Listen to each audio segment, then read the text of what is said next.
Good morning students, welcome to the TSN school. हम पढ़ रहे थे शब्द विचार जो कि व्याकरण का पाठ 3 है।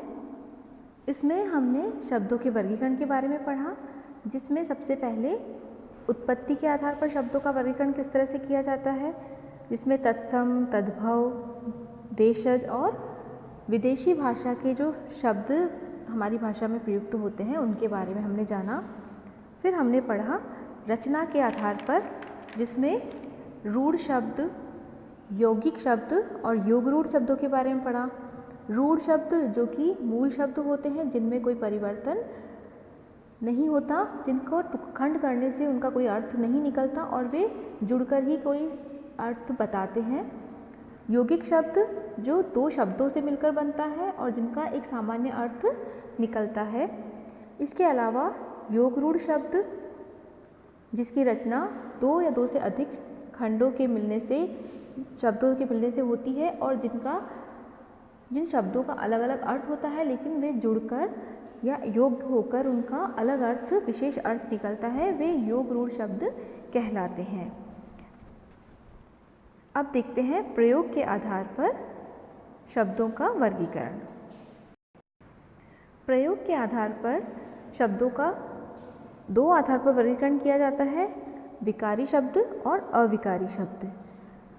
इनके भी और रूप हैं जो अलग अलग आधारों पर होते हैं, जैसे संज्ञा के आधार पर विकारी शब्द, सर्वनाम के आधार पर, विशेषण या क्रिया के आधार पर विकारी शब्द और अविकारी शब्द जो परिवर्तित नहीं होते, जिनका रूप परिवर्तन नहीं होता।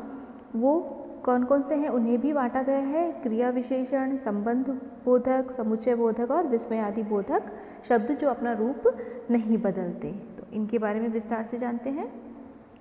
प्रयोग के आधार पर दो प्रकार के शब्दों को बांटा गया है। शब्दों का प्रकार, एक अविकारी शब्द, दूसरा विकारी शब्द। तो विकारी शब्द वे शब्द हैं जो परिस्थितियों के अनुरूप अपना रूप बदल लेते हैं, उन्हें विकारी शब्द कहते हैं।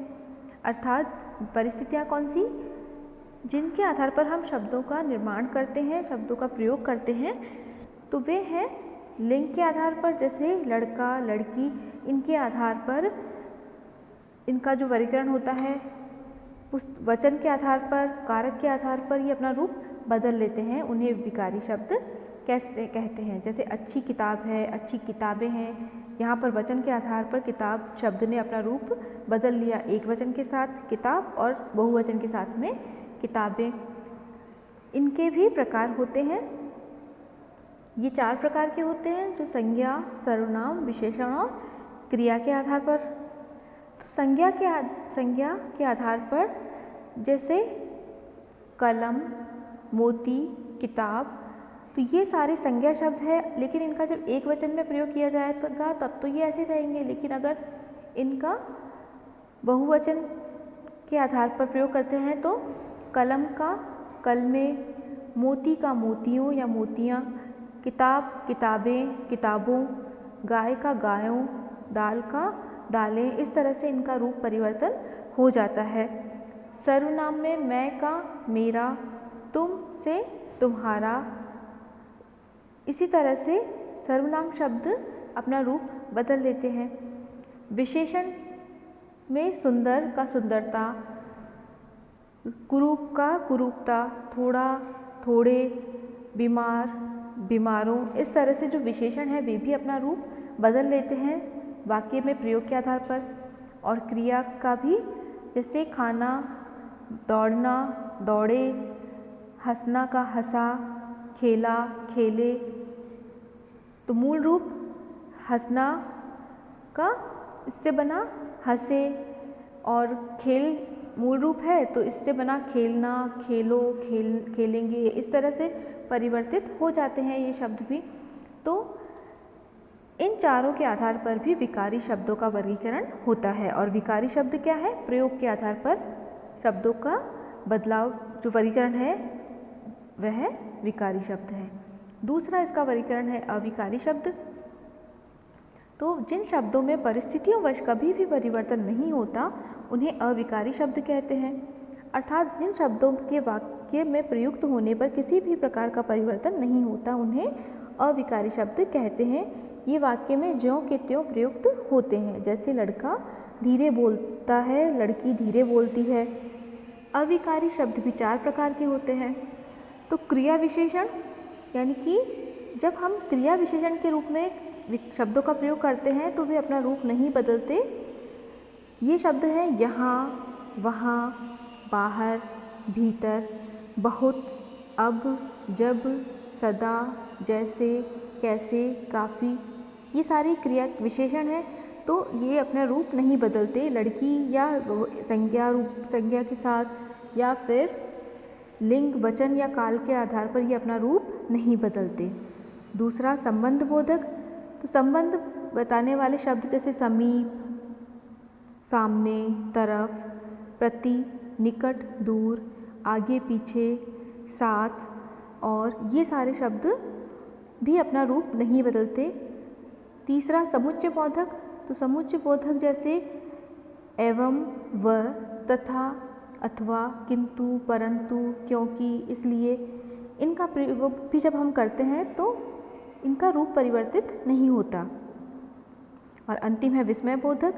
तो विस्मय बोधक में जैसे हे, अरे, वाह, काश, शाबाश, ऐसे जो शब्द होते हैं इनका भी लिंग के आधार पर, क्रिया के आधार पर, काल या वचन के आधार पर परिवर्तन नहीं होता। इसीलिए ये अपना जो रूप वाक्य में नहीं बदलते जब हम इनका प्रयोग करते हैं। तो इसीलिए प्रयोग के आधार पर वे शब्द जो रूप बदलते हैं, परिवर्तित होते हैं, वे विकारी शब्द, और जो रूप नहीं बदलते वे अविकारी शब्द होते हैं। अब अर्थ के आधार पर, क्योंकि चौथा प्रकार हमने देखा था कि अर्थ के आधार पर भी शब्दों का वर्गीकरण होता है, तो ये कौन कौन से हैं? तो ये एकार्थक, अनेकार्थक, पर्यायवाची, विलोम, वाक्यांश के लिए एक शब्द और श्रुति सम, भिन्नार्थक शब्द, इनका अलग अलग अर्थ होता है। इसी के आधार पर शब्दों का वर्गीकरण होता है। तो अर्थ के आधार पर शब्दों को निम्नलिखित वर्गों में बांटा गया है। एकार्थक शब्द, ऐसे शब्द जिनका केवल एक ही अर्थ निकलता है। अनेकार्थक, जैसे ऐसे शब्द जिनके कई अर्थ होते हैं। जैसे कनक शब्द का एक अर्थ होता है स्वर्ण और दूसरा अर्थ होता है धतूरा। इसी तरह से कर, यानी कि इसके एक कर का मतलब होता है टैक्स और दूसरा हाथ। ऐसे कई सारे शब्द हैं जिनको एक ही जैसे होते हैं लेकिन उनके अलग अलग अर्थ, उनके परिस्थिति के अनुसार उनका अलग अलग अर्थ निकाला जाता है वाक्य रचना के आधार पर। तीसरा पर्यायवाची शब्द, यानी एक ही शब्द को और किस किस नामों से जाना जाता है वह पर्यायवाची शब्द कहलाते हैं। तीसरा उसका विलोम शब्द, चौथा ये विलोम शब्द हुए। कई बार वाक्यांश के लिए हम एक शब्द का प्रयोग करते हैं। जैसे विद्या के लिए आलय, विद्यालय के रूप में जाना जाता है। पुस्तक के लिए आलय, पुस्तकालय के रूप से जाना जाता है। इस प्रकार कई शब्दों का या वाक्यांश के लिए एक शब्द, यह भी अर्थ के आधार पर है। और अगला अंतिम है श्रुति सम भिन्नार्थक शब्द। श्रुति कहते हैं सुनना, तो सुनने में एक जैसे लगने वाले लेकिन जिनका अर्थ अलग अलग निकलता है वह श्रुति सम भिन्नार्थक शब्द कहलाते हैं। जैसे और ये दोनों शब्द सुनने में एक जैसे हैं लेकिन और लिखने में भी सिर्फ एक मात्रा का अंतर होता है, लेकिन इनके दोनों के अलग अलग अर्थ होते हैं। और का मतलब होता है तरफ और का मतलब होता है और या एक से ज़्यादा वस्तुओं के लिए।